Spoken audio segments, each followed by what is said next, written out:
So, lots and lots going on, as you guys know, and the plot thickens. And the deeper we go into all this, the more suspicious I get as well, especially with what we're seeing going on in China. Now, we've seen so many people just snatched, kicking, screaming, fighting, and not looking like they're sick at all. Not at all. But they're plucked out of society and supposedly taken to these camps where they're quarantined.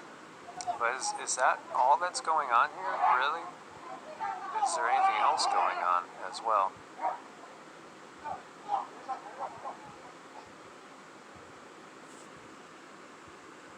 The Kigali is spelled Kigali, named after a town in Rwanda where in the vicinity 1 million people were killed in 90 days and the UN stood by and did nothing. The UN will be our oppressors if we are allowed to be maneuvered into this position. The Kigali Principles were signed by President Obama in December of 2016. John Kerry, then Secretary of State, also signed his name. And the Kigali Principles basically state, and I'll paraphrase, that if the UN, based on their own say-so and their own judgment, decide that a country has sufficient unrest, they can bring in troops from 29 nations who are signatories to that agreement and militarily impose their will on that particular country. And it doesn't discount the fact that they can do regime change, a coup d'etat. How much force will they use? Well, that's not discussed in Kigali Principles either. But I want you to hear me and hear me clearly. You're saying why the UN truck sighting is a big deal? Because of the Kigali Principles. It could be the vehicles and personnel of your enslavement. We are at a real crossroads. I never thought things would move this fast.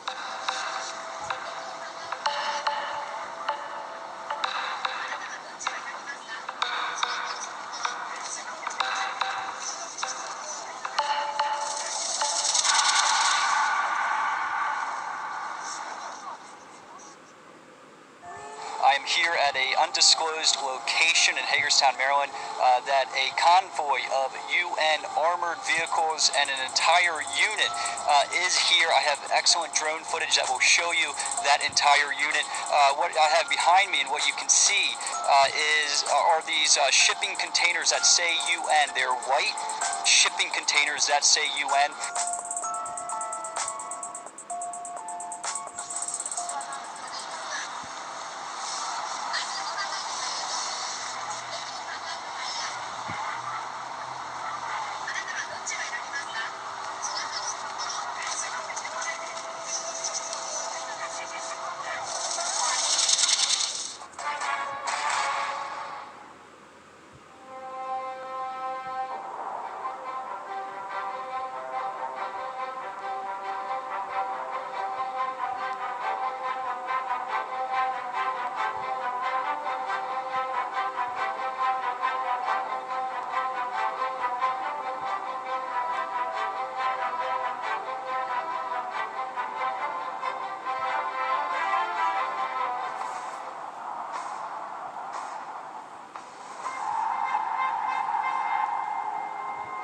This part of the program is called Forces of Peace. This is the original music. Please pay close attention.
an invitation to an event that promised to be, quote, an occasion for exclusive deal-making. It said, quote, the opportunities for mutually beneficial economic development between China and our individual states are tremendous, end of quote. Deal-making sounds like it might have come from President Trump, but the invitation was actually from a former governor. I was being invited to the U.S.-China Governors Collaboration Summit. It was an event co-hosted by the National Governors Association and something called the Chinese People's Association for Friendship and Foreign Countries. Sounds pretty harmless. What the invitation did not say is that the group I just mentioned, is the public face of the Chinese Communist Party's official foreign influence agency, the United Front Work Department. Now, I was lucky. I was familiar with that organization from my time as the director of the Central Intelligence Agency. But it got me thinking, how many of you made the link between that group and Chinese Communist Party officials? What if you made a new friend while you were at that event? What if your new friend asked you for introductions to other politically connected and powerful people? What if your new friend offered to invest big money in your state, perhaps in your pension, in industries sensitive to our national security? These aren't hypotheticals. These scenarios are all too true, and they impact American foreign policy significantly. Indeed, last year, a Chinese government-backed think tank in Beijing produced a report that assessed all 50 of America's governors on their attitudes towards China. They labeled each of you friendly, hardline, or ambiguous.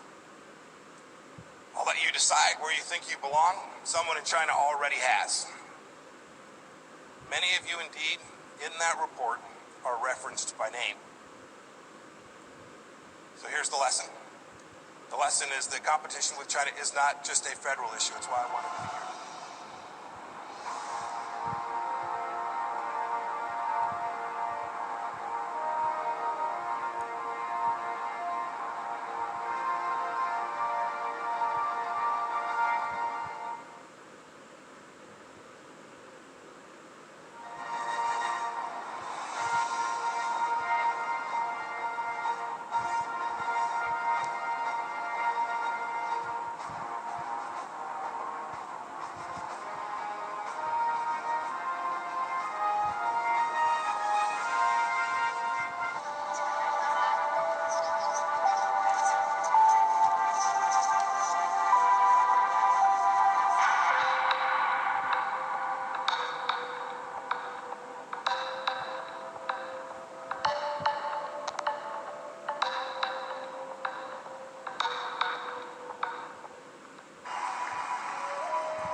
I've never seen this. That was in Ohio.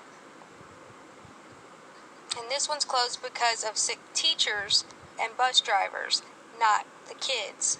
Well, I'm not sure how that makes it better.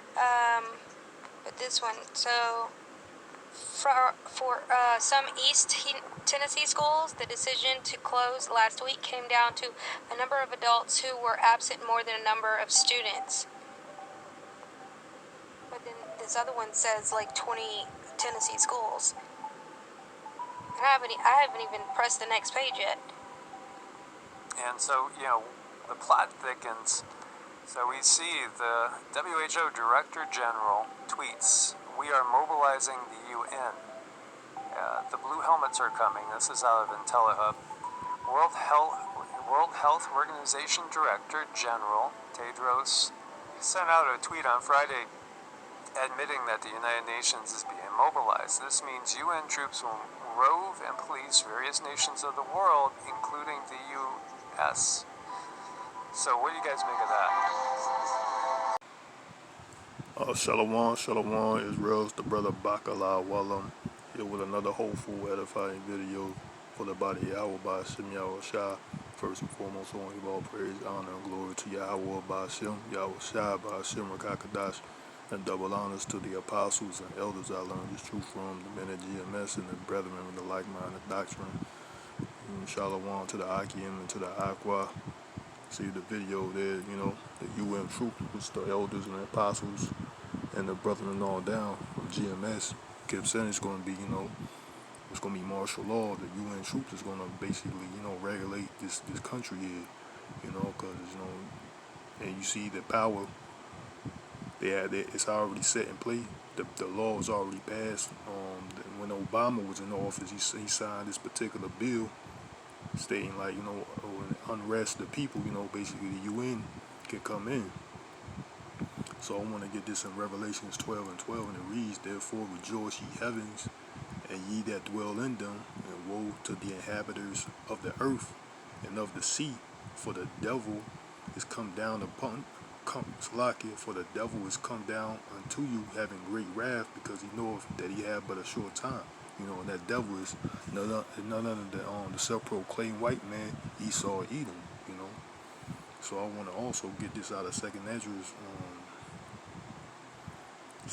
15. Second Ezra 15 and verse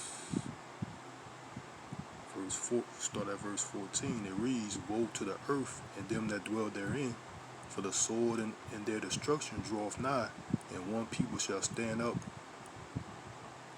And one people shall stand up to fight against another, and swords in their hands, for there shall be sedition among men, and invading one another, they shall not regard their kings nor princes. In the course of their actions, shall stand in their power. A man shall desire to go into a city, and shall not be able, for because of their pride the cities shall be troubled, the houses shall be destroyed, and men shall be afraid. A man shall have no pity upon his neighbor, but shall destroy their houses with the sword, and spoil their goods, because of the lack of bread, for great tribulations." That's what's going on. That's that civil unrest. Because you already see the store shelves are getting scarce. The supermarkets. I just made a video about that yesterday. Matter of fact, I made a video. A lady had a video showing the scarcity of items in the grocery stores. So that's been happening for some time now. The scarcity of items, that's going to come back again, and also these lockdowns is going to come back again. People probably going to protest and riot, and there's going to be unrest. So yeah, that's right there, man. Like we right there at the door. The beginning of sorrows. I think that's all I had to cover for this lesson. So I hope the body of YAHAWAHSHI will edify. I want to say, call Holayim La Yahawah Ba'ashem YAHAWAHSHI Ba'ashem Rakakadash, and Barakatah Yahawah, Barakatah YAHAWAHSHI, Barakatah Yahawah, Barakatah YAHAWAHSHI, Barakatah Yahawah, Barakatah YAHAWAHSHI. And Shalom till next time. Yahawah Ratazah.